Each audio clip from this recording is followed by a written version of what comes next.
DG cure ने shark tank India पर आकर जो किया उसने सबको हैरान कर दिया। जी हाँ, शार्क अनुपम मित्तल ने डीजी क्योर के आस 10 करोड़ की वैल्यूएशन पर 1 करोड़ रुपए देने चाहे, लेकिन डीजी क्योर के फाउंडर्स ने इनकार किया और सिर्फ 40 लाख में 10% इक्विटी देकर नमिता थापर का ऑफर एक्सेप्ट कर लिया।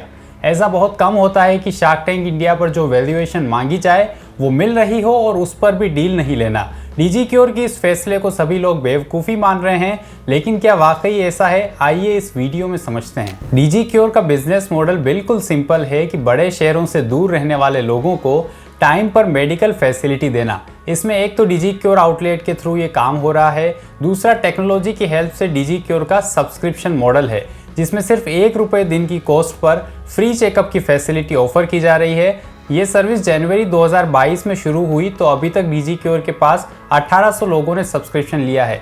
टोटल रेवेन्यू बहुत कम है जो 12 लाख हुआ और लास्ट मंथ 4 लाख रुपए। डीजी क्योर इसमें डॉक्टर्स और हॉस्पिटल्स को कनेक्ट करके गांव और दूर के लोगों को मेडिकल जांच दिलवाते हैं, जिसमें कुछ कमीशन से भी रेवेन्यू बनता है। इसमें 2 मोबाइल वैन भी है जिससे डीजी क्योर खुद पेशेंट तक पहुंचने की कोशिश में है। इस तरह बिजनेस के लगभग प्री रेवेन्यू होने के बाद भी शार्क्स को इंटरेस्ट क्यों आया?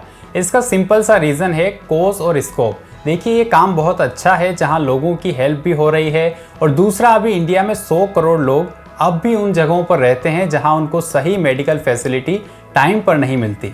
डीजी क्योर में एक अमन गुप्ता को छोड़कर सभी ने इन्वेस्ट करना चाहा। एक तो वैल्यूएशन ठीक ठाक मांगी थी और दूसरा फाउंडर्स की पिच से भी शार्क्स बहुत इम्प्रेस थे। थोड़ा सा बैकग्राउंड को समझें तो डीजी क्योर शुरू हुआ मध्य प्रदेश के छोटे से शहर भोपाल से, जिसके 2 को फाउंडर्स आकाश टंडन और सोमेन बैनर्जी शो पर आते हैं और बताते हैं कि इंडिया में हर साल 24 लाख लोग क्विक मेडिकल फैसिलिटी नहीं होने की वजह से अपनी जान गंवा देते हैं।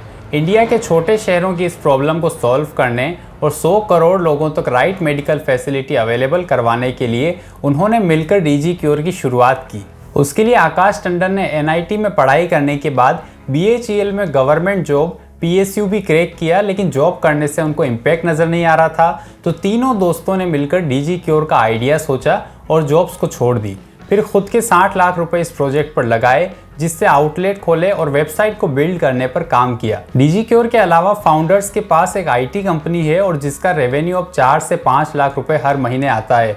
तो शार्क्स ने ये डिमांड की कि इस कंपनी को भी डीजी क्योर में मर्ज किया जाए, तभी वो सब इन्वेस्ट करेंगे। फिर पहला ऑफर नमिता थापर ने 40 लाख फॉर 20% इक्विटी दिया, लेकिन पीयूष बंसल ने 1 करोड़ रुपए 25% के लिए देने चाहे।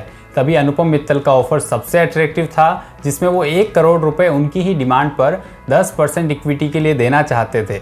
लेकिन डीजी क्योर के फाउंडर्स ने डिस्कशन किया और नमिता थापर के ऑफर को एक्सेप्ट किया, जो कि रहा 40 लाख फॉर 10% इक्विटी। सवाल ये उठ रहा है कि डीजी क्योर के फाउंडर्स ने अपनी वैल्यूएशन कम क्यों की नमिता थापर को लेने के लिए? तो देखिए, Namita Thapar Emcure pharma company manage करती हैं, जिसके प्रोडक्ट की रीच इंडिया की अधिकतर जगहों पर है।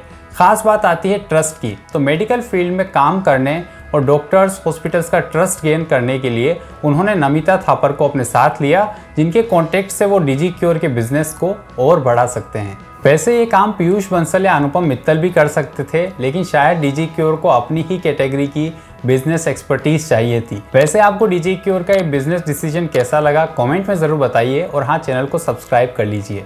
Thank you.